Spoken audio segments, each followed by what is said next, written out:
This is a non-profit fan-made review. Star Wars is owned by Disney, but Splinter of the Mind's Eye was written by Alan Dean Foster.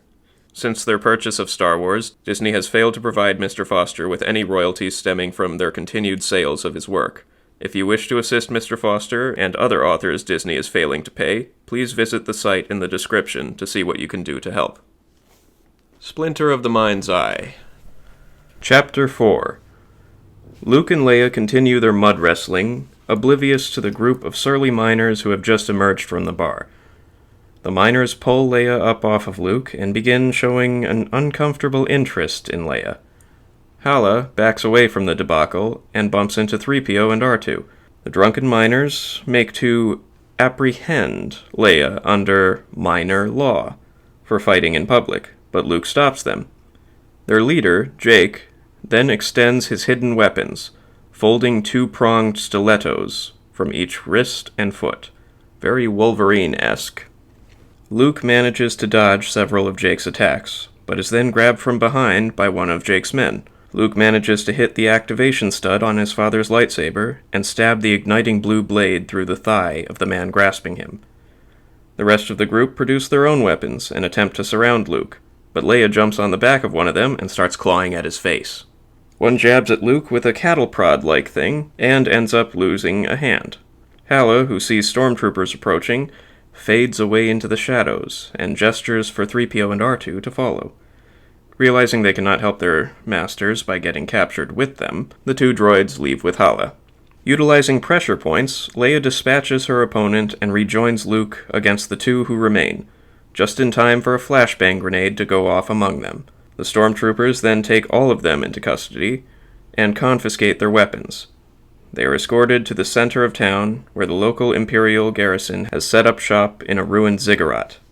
When Luke asks about the temple, one of the stormtroopers, eager to brag about all of the research he's been doing, tells them that it was made by a native race far more advanced and far more dead than the begging greenies that they saw earlier. They are escorted along the halls to a large chamber in which Captain Supervisor Gremmel has made his office. Gremmel is best described as a retired football lineman who spent most of his youth yelling, leading him to be fat and hoarse in his middle age.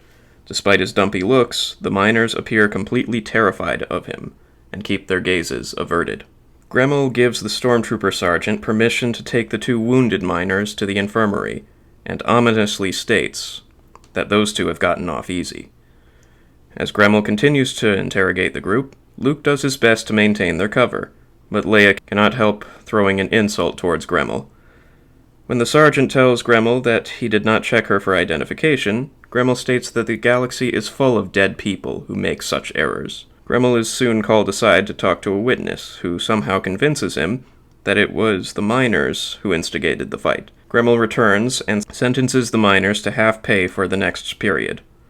Jake objects to the punishment and appeals for a retrial. Gremmel then takes out a recording rod, Star Wars equivalent of a tape recorder, and replays the entire proceeding.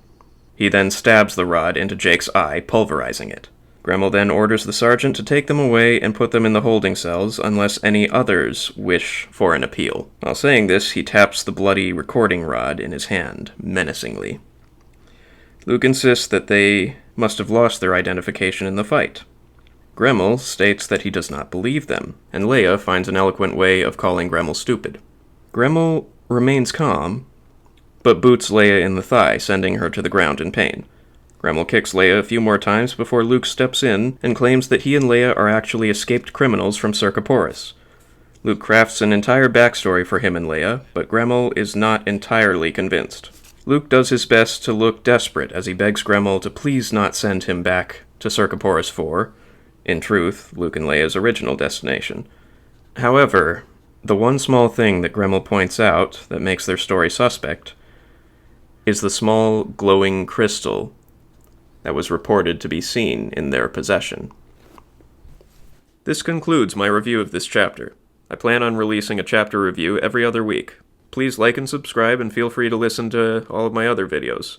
I published an entire Mimban campaign as well as a censored version for the kids.